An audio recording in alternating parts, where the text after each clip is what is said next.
bad, eh? What is happening, ladies and gents? Welcome to Talk to Me, the show where I get my friends to talk to me. Today I've got my mate Marlon. Thanks for having me. How you doing, brother? Good, how are you?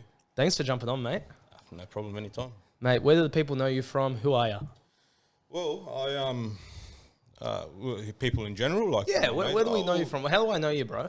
Well, you know me from mates of mates, you know, and all my mates know me from probably footy and stuff like that growing up. And, yeah, just as time came, you know, met the awesome Ray. I wouldn't say that, but we got there, eh? That's it. Mate, thanks for jumping on. Appreciate it. No worries. Ladies and gents, welcome to another episode. As you know, that theme song, there's a new one. That's from Ryan. Make sure you show him some love. Gives us a little bit of a jazzy vibe. That's it, yeah, gets the scene started, eh? That's it, mate. That's it. So, Marlon, my man, thanks for jumping on. Thanks for coming and doing this thing with us. No problem. Bro, why don't you give us a quick intro to yourself? Who are you? What do you do? Well, basically, just pretty standard, man. Just personal training at UFC Gym Bankstown, as you know, and yeah, just you know, having fun.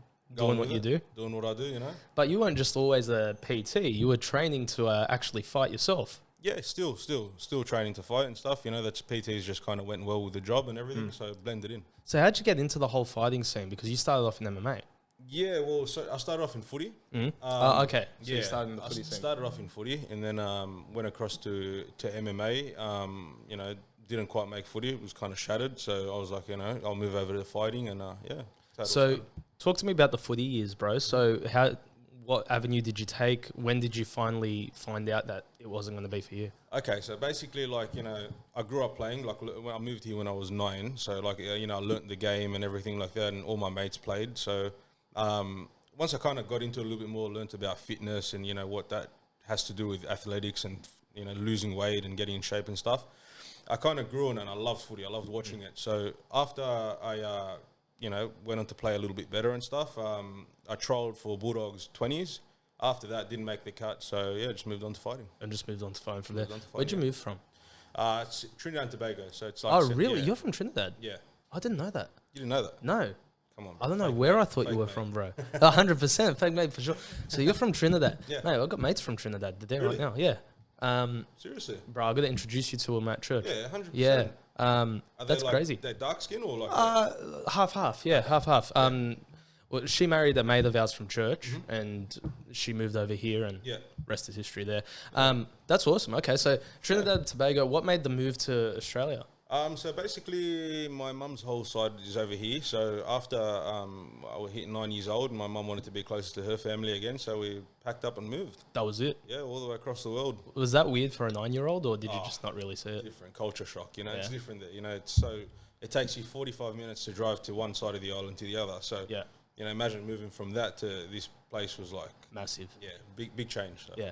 Okay, so you go through your footy years. What position did you play? Hooker lock. Hooker lock. Mate, the big boy. Yeah, that's it. The guy that takes control. Yeah, big. I like it. So you go play footy. You realise it's not happening. You don't make the cut for the 20s. What goes through your head there?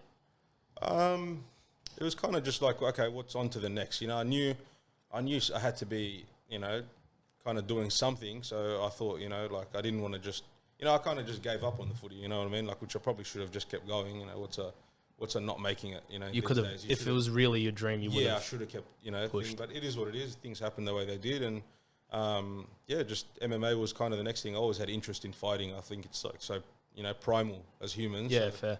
Yeah, moved over to that.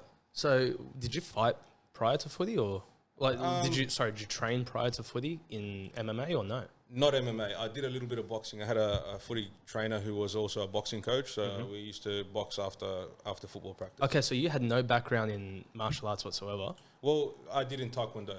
Okay. But, I mean, that's... All right, so you move over to MMA. Yeah. How's that go? Yeah, so I moved over to MMA after called it quits with footy. Went over to PMA at Padstow, started down there at the time. How old are you at that point? 19? It was the day after my 19th birthday I went down. Okay. Yeah. So I had actually gone to Melbourne to watch Rousey versus Holmes. Okay, so you went to that fight? Yes, I was there, and after being there, I was like, this is what I want to do. Really? I was like, this is just it. You just saw it? That was it. I was like, the crowd, the thrill people get, I was like, this is what I want to do. So it's funny that they gutted me because I was a massive Rousey fan at the time. Oh, yeah? And she got pumped. I was so upset. Yeah, well, you It is what it is. Fight game. Yeah, that's it, bro. So then you go there, you see what it's about, you see how it feels, and you just go head first into it. Basically straight into the deep end. I mean, at the time there was there was Rob and all those kind of guys, so which were just, it was like, murderers row. There was real good guys down there. So I got a wake up call pretty quick. I was like, okay, I know this is for me. So really, and that was it, and you just went. Yeah. How long did you start training for? How many days a week? What was the go there? 6 days. 6 days a week. Monday to Saturday, generally. So. Yeah. So how's that sort of environment work? Right? Is it like a normal gym where you just show up, or are there classes? Are you talking to a specific trainer or coach? What's the go? So basically, it's like how you kind of see in the movies. You see Never Back Down and stuff like that. Exactly the same kind of thing. So okay, really. One kind of head coach, and you have the timetable, and you show up, half an hour before, you go for your run and jump into class. Like you don't just come up and do as you please, so it's really structured and disciplined, which kind of, I think, carries over to, the whole fight side of things. And, that's why I say, like, I love it for people just not even wanting to fight, kids coming up, women for self-defense, etc. So it's good discipline, isn't it? Absolutely. So you show up, you start doing the classes, and then when's your first fight? So I had my first fight, probably about a year into training. Okay. Yeah. Really, that quick? Yeah, about a year and a couple months. What does it feel like prepping for that first fight? I think I actually cried. Really? Yeah. Why? Because I had been training for a while, and see, the thing that happened is I went overseas back to Trinidad and Tobago for 1 month. Okay. And I had a fight 3 weeks after I got back. So I actually knew about the fight, went overseas, kind of just forgot about it. Thought I'll get into shape later. No. Came back. I was fighting at 70, I think 72, I can't remember. But I was about 84 kilos. So in 3 weeks' time, it was just running non-stop. My feet were welted, and I think one point I got home and my mum was like, oh, how was training? And I just broke. And came out. I just broke. I was like, I needed to cry for a bit. So how'd that first fight go? Yeah, good. I won that one. Which promotion? Super fight. Punch Bowl, yeah. Okay, so you will fight. What's it like getting into the ring? Get me into your mindset, bro. Get me into that mindset of prepping for that first fight. Because as prepped as you might be, or as much time as you might spend getting ready for a fight, I don't think anyone's ever fully ready to experience getting punches thrown at you. Yeah, it's something different, man. It's something, the whole time, apart from the time you walk out, you're like, what am I doing? Like, why am I doing this? You literally just want to go home. Really? Yeah, the whole time you're in the back. Well, for me at least, I'm just being honest. Like, you're just thinking, man, like all this time, did I do enough? Am I going to get embarrassed in front of friends and family, So you're constantly battling that inner voice, I think, up until you walk out. Until you walk out, that's when it kind of switches. So what happens at that switch? Are you just pumped? No, well, it's too late now. You're there. Okay, fair enough. You can't back run. out. You can't run. So yeah, you have an opportunity to run for the whole time, but until they call your name and you show face, then it's done. So you have to kind of Is that a decision fight? The first one? No, that was TKO. TKO. Yeah. First fight, you come out, you TKO. Yeah. What does that feel like? Felt good. It felt good. Yeah, it felt good. It was kind of. It was good. I was really hungry. I wanted to get out of there. I hadn't eaten in so long. So you're fighting for food? Yeah, literally. I had Hungry Jacks waiting. I love it. Yeah, I was. I just wanted to get over and done with. So. And so when does it transition from class to fight camp, or is there a transition at all at that early stage? Well, I think a lot of it has to do with where you're at. You hit a certain point where okay, you start competing with the better guys and stuff, and kind of it's on your path, kind of So. They always say everyone wants to be a fighter until they get hit. Yeah. And it always happens. You see guys come and go, they get hit, they get a hard sparring session, they never come back. So at that point, you kind of, once you pass that kind of point where you're like, okay, I've been hit in the head a lot, and I still like this, you start kind of getting to that level where the coach says, okay, well, you're competing with good guys and stuff, let's look to put you into a camp. Okay. Fight camp, which is generally about 8 weeks, 12 weeks, and then you go from there. So what's fight camp feel like? Pain.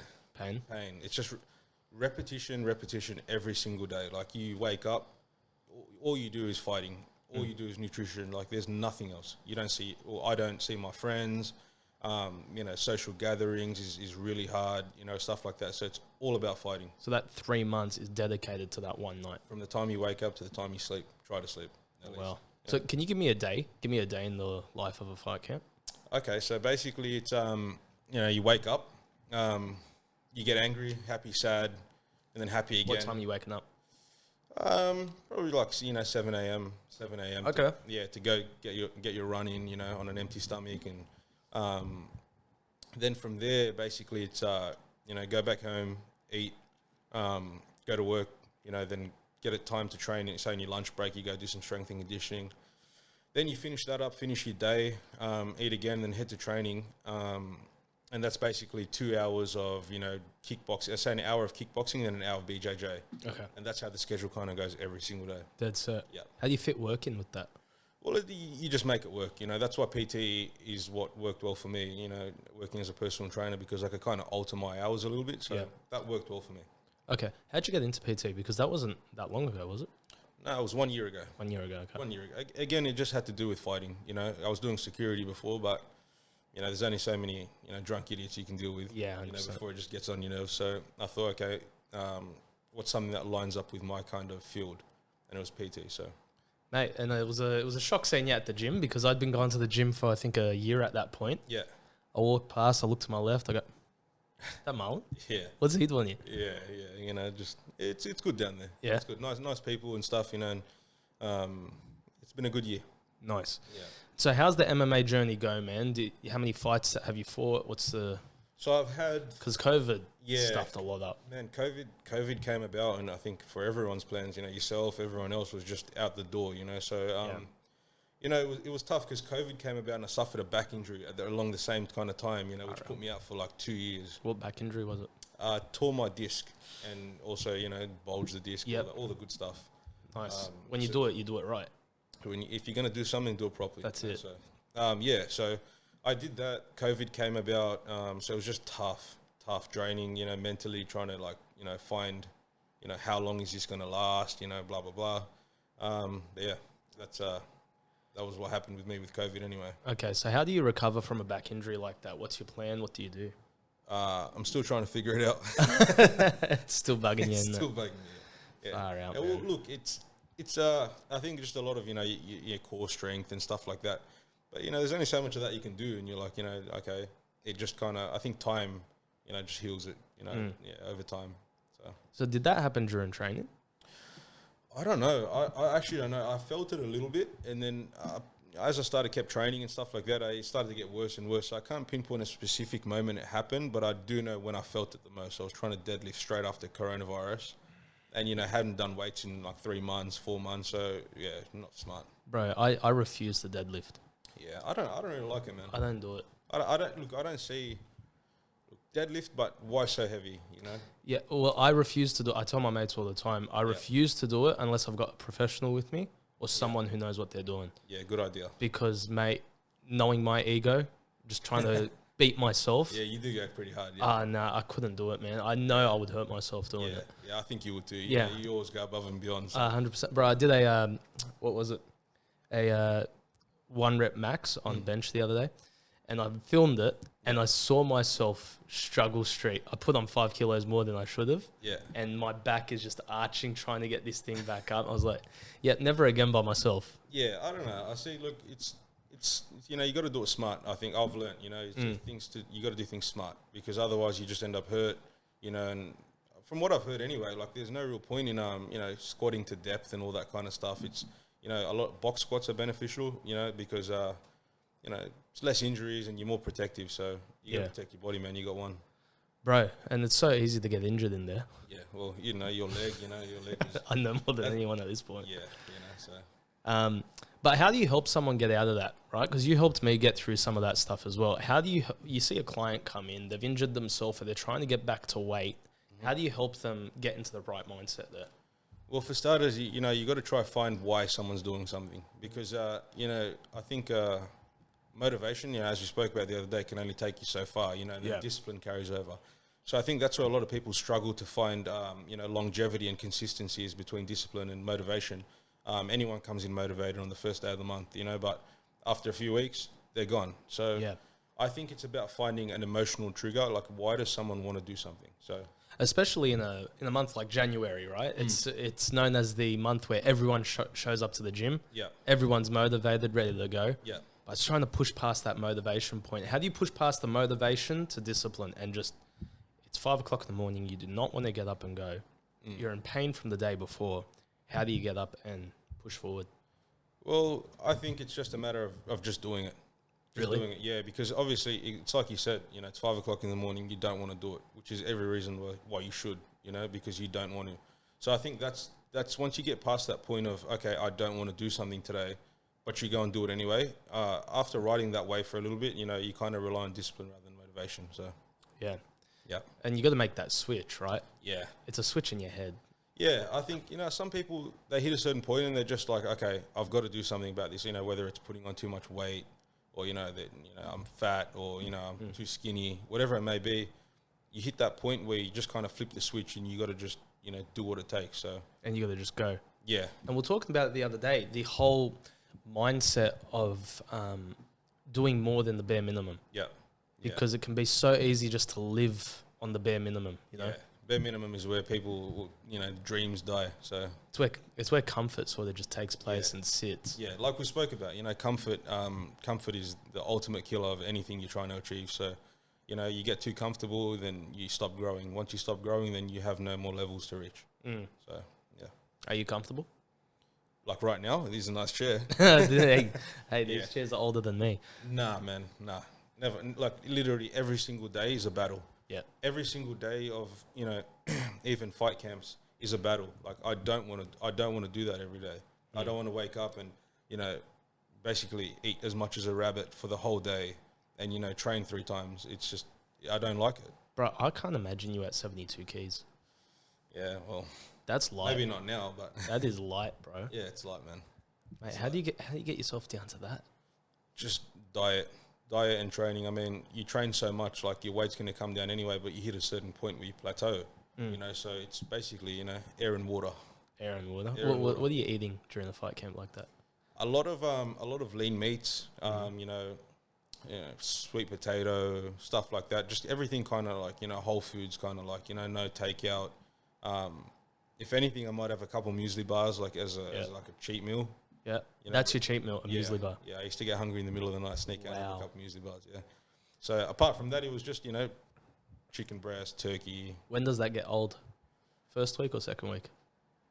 I'd probably say that, the first week because you're so sore. Yeah. You're not recovering enough, so it's always trying to find that balance between, cutting weight and recovery, which is really hard because obviously you know how it is. You train really hard, you got to eat really good, and by eating really good means having enough calories to sufficiently, re-nourish your body. But whereas you're fighting, you're trying to cut weight, it's kind of counteractive of what you're trying to do, You're trying to become really good at something, but you're breaking your body down.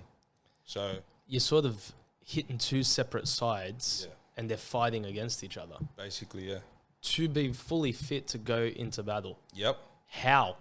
Like how you explain it like that, like I'm thinking to myself, I want to be in the best sort of shape possible, so I want to be comfortable. Yep. I don't want to be sore. I don't want to be, malnourished or anything like that. How are you walking into a fight with your body in that shape? Well, see, I don't cut crazy amounts of weight, you know what I mean? Like when I'm like healthy and kind of training and stuff, I'm like around 82, 80. So to get to 70, it really isn't that much. I mean, you think about over 3 months, a bit of diet and, the water cut at the end, you get there. But some guys are cutting ridiculous amounts of weight, man. Can you explain the water cut? Okay, because that's full on. Yeah, so from what I can get from it basically is, I don't do it as much, I don't cut massive water, but it's basically, so you fill your body with a tremendous amount of water, days out from the fight. And what that triggers is a response from your body to kind of flush out water. So you take in too much. So your body says, basically, you've got too much water. I'm going to excrete everything I have. Really? Yeah. So by the time, the weigh-in day comes and you've water loaded, 7, 8, 9 liters for the last 4 days, and then you stop drinking water, what your body does is just says, okay, I'm overloaded. I'm getting rid of all the water I have in me. So you go in the sauna and you just lose everything. That's it. Yeah, And so it just goes. It just goes, man. You got some guys losing 6-7 kilos of water weight. Yeah, Dead set. Yeah, and then obviously you get 24 hours to rehydrate, but how much do you know? Yeah, how does your body react to that? Have you done it? Yeah, well, one time I passed out. Passed out a few times in that same, water cut, and I had to pull out of that fight. Actually passed out, bent my knee some kind of weird way, and then when I woke up, my knee was just gone. So pulled out of that fight. But other than that, every time it's been okay. It's been you do feel pretty bad. Is it dangerous? Of course, it's dangerous. Yeah, of course. Yeah. I mean, people die from this stuff. So why is it legal? You got to ask them. So they allow this thing to go down as long as it's just like, you're at your own risk. Yeah, well, I know promotions like the UFC that, guys are heavily water cutting. You got guys that are fighting at 77 kilos, walking around at 110, 105, which is just ridiculous. No, come on. Yeah, honestly. You're joking. Yeah, honestly. That's 30 to 40 Ks above. Yeah, well, I mean, you got, Paulo Costa fighting at middleweight. He's 84 kilos when he weighs in, but walks around at 115. He walks around. See, that's the thing. I don't know a lot about these fighters outside the ring or before weigh-in. Yeah, it's brutal. That's crazy. Yep. Yeah, so you got other promotions like, ONE FC and stuff bringing in something where now they do hydration tests, so you can't actually cut so much weight. Oh, really? So they force you to fight at your natural weight, which is, I think, probably the right thing to do. Yeah. Yeah. What's your natural sort of? Is there a massive difference between your natural and fighting weight? Well, I mean, probably my natural weight, as it would stand, would probably be 77. Then that's but I mean, if I fight at 77, all the guys I fought at 72 and 70 and stuff, they're all real tall. The last guy I fought 2 fights ago was like 6'3". Far out. So, kind of, I'm not that tall. So, fighting up at 77 is just versing, monsters. It's not smart. Yeah. It's just not a smart fight. Yeah. So all this goes into your fighting routine. All this goes into your life. Mm-hmm. Why do it? It sounds like a lot of effort. Yeah, it is. For this thing. It is, but at the end of the day, you've only got one life. You may as well make it interesting. And it's just what you love doing, eh? Sometimes, yeah. Sometimes, not all. I'm going to be honest, not all the times. Yeah. A lot of the times you hate it. A lot of the times you don't want to do it. It's the worst thing in the world. And the same question every day is, why am I doing this? Why can't I just be comfortable? But why can't I just go, get a normal job and just, eat normal food and just be happy? But there's no growth in that for me. So you don't find growth in that sort of lifestyle? Nah, I find pleasure in it, because it's fun, hanging out with mates all the time, eating crap. It's easy. It's easy, but it's not satisfying in the end, There's something about rejecting that kebab or saying no to yourself, staying up that extra hour. There's something about it. I don't know what it is, but it boosts you. Yeah, I think, it's all about, developing, step by step, a strong mind, So every time you kind of don't do something you want to do or, do something you don't want to do is, developing that kind of strong mindset. So every time you say no to something you want, every time you do something you don't want to do, like, you don't want to go for a 10-kilometer run. Yeah. You don't want to, but you wake up and do it anyway.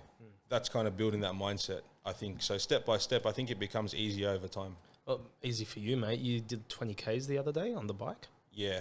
That was full on. Yeah. But, I mean, it's not really easy. I'm not saying, mate, it must be easy for you because, bro, there's no chance I'm doing a 20K it wasn't bike easy. ride. I couldn't walk, man. That's full on, man. Yeah, it was all right. So is MMA in the past? What's the go now? No, I thought so, but I don't think so anymore. You don't think so anymore? Nah. But to give some context, you were making a decision to move over to boxing because of the back. Yeah. Right? So the back just kept stuffing up? Yeah, it just kept going, man. Like, I mean, I saw so many, physios, and everything. I was doing everything. It'd go for, silly stuff, just, demonstrating, a rear naked choke and then getting up off the floor. It'd just go. So That's it. So just random times. You're not even just putting that much stress on it. Just random. So I thought, if I can't even do this, how am I going to go fight somebody? It's going to go for sure. But, that's why I kind of made the decision to, go box, which I have been doing lately. But, yeah, it's just not the same. Really? It's just not the same, man. I've been kicking and punching and elbowing people in the head. It's just boxing's so limited. See, I'm the opposite. I love boxing. Yeah. Compared to MMA, I love it, man. I think it's so much better. Yeah. But it's probably because I just grew up on it. Me and my dad and I used to watch old Ali fights. We used to watch the Frazier, the Rumble in the Jungle. We used to watch all of it. Yeah. And then we watched the Tyson fights growing up as well. And everyone loves Tyson, man. Mate, it was just something else growing up like that. I just see it like, look, boxing's great. I love boxing, right? I started watching before MMA, actually. I didn't even know what MMA was by the time I knew what boxing was. That's it, okay. But the thing that got me really into it is the fact that it's such a true form of martial arts, you know, like it's as safe as you can, you know, to legally using all of your skill sets and body to completely disarm someone or dismantle somebody, you know, whereas, you know, boxing's great in its own sport. It's boxing, you know. It's a sport. It's a sport in its own right. So like, just like MMA, you know, that's why I found fascination in the fact of using your whole body to achieve something, you know, to achieve beating something or overcoming that challenge I just liked it, you know, and plus there's more ways to do, you know, damage and receive damage. So it's a more complicated puzzle at times to solve, in my perspective. Is that what you find interesting about it? Yeah. The whole puzzle pieces, sort of the chess game going on in your head? Yeah, definitely. It's something that's, you know, it's really intriguing. The fact that, you know, someone's coming with a solution to your problem and you're coming with a solution to their problem, and you got to see which one kind of works at the end. So because that's always been the interesting part to me, is it can be so easy to try walk up to someone and throw a punch, but you've got no clue if they're going to block it or if they're going to counter it. That's the thing. That's the freaky part, is how do you know to make that decision? How do you know when to make a move? Yeah, well, that's the thing. It's just, that's where you got to rely on training. Yeah. You know, your training, that's where, you know, all my coaches they drill not so much, you know, specific game planning, but just, you know, programming. So that way you're always programmed to have a solution to what's in front of you, because, you know, a lot of guys, they specifically plan for a fight with someone, which is great. That's great to do. But I think if you can have a system in place, like an MMA system where this is the answer for this, and A, B, and C, then you're more likely to overcome something. Because you're able to fight pretty much anyone that comes up. Basically, you know, if someone falls out and someone falls back in and it's a striker that this time instead of a grappler, then, okay, you have A, B, and C, you know, in your toolbox to go up against that. So, what do you think about MMA in Australia? I think it's great. I think it's come along such a good way, you know. So many guys are making the UFC now, and you know, and other promotions, and it's real good. You got some amazing guys, you know, with a lot of talent, you know, especially out of the gym I fight out Lionsden. You know, there's some great guys there that's coming up. I think it's gonna be exciting, man. It's interesting because boxing and MMA, probably the two places where Australia is on an even playing field with the rest of the world. Yeah. Because other sports, whether it's, I don't know, baseball, NFL, basketball, all that, we're behind, obviously, because they're not our sports. Yeah. But then you look at a sport like MMA, or you look at a sport like boxing, mate, Australia's got some talent. Man, in a lot of it, we're the best in the world at some categories. It's crazy. Look at Cambosos, just, you know, a few weeks ago, going and beating, you know, Teofimo Lopez was, you know, who saw that? Yeah, I know. I did, because I got up on my multi. But it's crazy because, like, we're watching the Gallen fight a couple of weeks back, and the boys and I are watching the undercard, and I'm looking at this undercard, I go, this is rubbish. That was a footy night. But then you look at it a few weeks before, and you've got the Zoo fight, and mate, some of these boys, they're just full on. Yeah. Like, yeah, okay, Zoo's another level, and we all knew that. But these undercard fights, mate, you see some of these boys, and they're throwing down. Yeah, well, you know what the great thing is that, you know, everyone has to get, you know, you get from, you know, 0 to 100 in 100. So, which means, like, every guy on the main card, on, you know, the undercard who's good, you know, that's where Tim Tszyu once was, or that, you know, that Cambosos once was. But, and they happen to be, you know, the one-off that kind of made it. But see, the thing is now there's going to be a lot more one-offs. Yeah. Because it's just getting so good, and guys are getting so competitive and better and advanced, where, you know, you're going to have multiple, you know, Tim Tszyu and George Cambososes and stuff on these undercards that in 5 years' time, they're just going to be the absolute superstars. So, well, that's the thing. I said to the boys, I go, mate, Australian boxing's really got my attention now. Yeah. It didn't have my attention last year, but I'm full speed ahead on it now, man. I'm loving what I'm seeing. Yeah. Because it's entertaining. Like, it's not like you're walking into a card and you just, okay, 3 of the fights were good and the rest were rubbish. Yeah. No, they're all quality. They're all good. They're all good. And guys, you know, the Australians, they love scrapping. Yeah. They love a good scrap. Like, if you look at all the fighters from, you know, in the UFC in particular that are Australian, they all just love to fight. With scrappers, They just love being there. It's different. You know, guys just say they like being there, but these guys like being there, which is insane. Do you have to be a different person to love fighting? Yeah. You really do, eh? Yeah. You know, I think a lot of guys, you know, they, you know, come fight week during the camp, it's just a different person. It's, you know, you kind of, I think a lot of people can relate. It's hard to be around, you know what I mean? Because your mentality has to shift from, you know, going to work every day and just being civil with all of your co-workers and your family in the same house to this kind of savage mindset of just, you know, I'm taking him out. Just kind of destroy it. You have to think it, you have to breathe it and live it. Otherwise, you know, what are you going to do when you get to that moment? So that's full on, bro. So what's next? I don't know.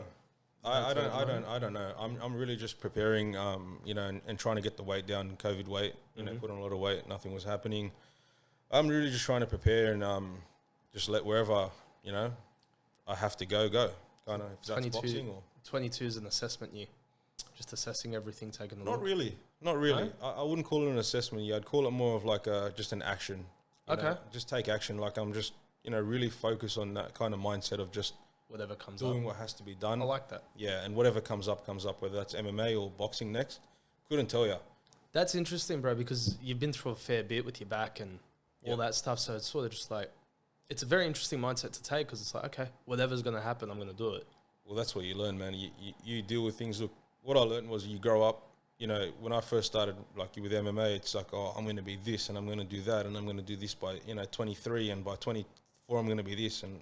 But man, you look back and you laugh now, like, you know, as you know, you think you're so much in control where it's, you know, something happens, like, you know, in my case, my back got injured and 2 years I could barely walk, you know, so it was like, okay, you're not in control of nothing. And, you know, anything that's going to happen is just going to happen. So all I can do is prepare for that. Yeah. Like I always like to say, life gets in the way when you're busy making plans. Exactly. And it's exactly what happens. Yeah. So, and, mate, being a Christian is just sort of like, okay, how do I move forward? God, what do you want me to do? Yep. What do you want my next step to be? And that's the interesting part, to say the least, because you're trying to figure it out. Well, that's all you can do. Yeah. You know? I just learned now it's just a matter of just doing what I can to prepare and, you know, leave no excuses, no stones unturned. And, you know, if it will be, it will be. If not, then it's okay. Something else will be there as well. I like that. Yeah. Well, let's end it off, bro. Yep. I'm going to take you back in the DeLorean. Done. 10 years. Okay. How old are you 10 years ago? 10 years ago, I'm 14. You're 14? Yeah. Are you my age? Oh, no, wait, 15. I was going to say. Yeah. Okay.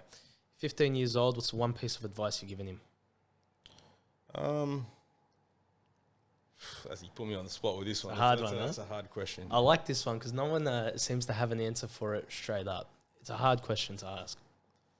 What's more hard is trying to find, you know, the specific bit of information, I think. Or the mindset of a 15-year-old. Like, what was Marlon doing at 15 that you just sort of like, he could use that? I was eating cake. Coming home from school and eating cake, didn't care. You know, like that guy was a lot happier. Yeah, that guy was happy. Coming home, Nickelodeon and cake, man, couldn't beat it. That's it. I'd just say, you know, do my best at things, and let wherever, you know, faith take me.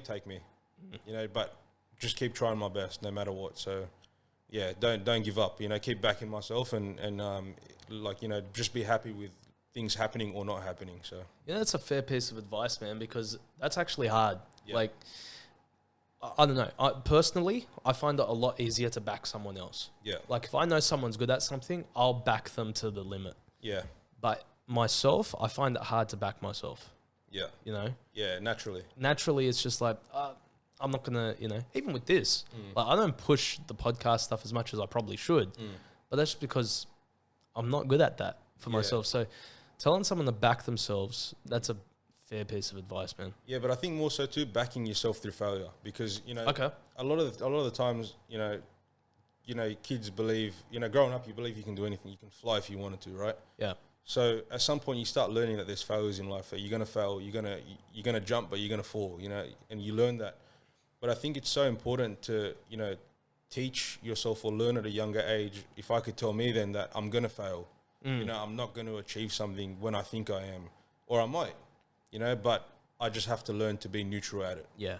And yeah. And I think in today's day and age, especially because we're in a sort of time period where everything just happens, like it's all instant. So when you're watching a TV show, you're seeing someone on TV or on TikTok, Instagram, whatever, just succeeding. You don't see the work that goes in the background. You don't see all the failures that have happened in the past. Yeah. So I think it's important, especially for a 15-year-old kid, to be like, bro, it's going to be a grind. Yeah. Hit it. Yeah, You're going to fail. Fail great, aim high and fail great. Love that. Yeah. Thanks, man. Thanks for jumping on, bro. Pleasure. Thank you very much. Where can the people find you? Are you online? I am Instagram mostly, Marlon Brown MMA. All right, done. Marlon Brown MMA. Make sure you follow him, ladies and gents. Make sure you follow, have a chat with Ray and Stat. Subscribe to the channel. Follow us on all the social medias. Make sure you drop a comment below. Let us know if we should stop doing this thing or if we should keep it going. Mate, Marlon, thanks for jumping on. Pleasure. Thank you. Thanks for talking to me.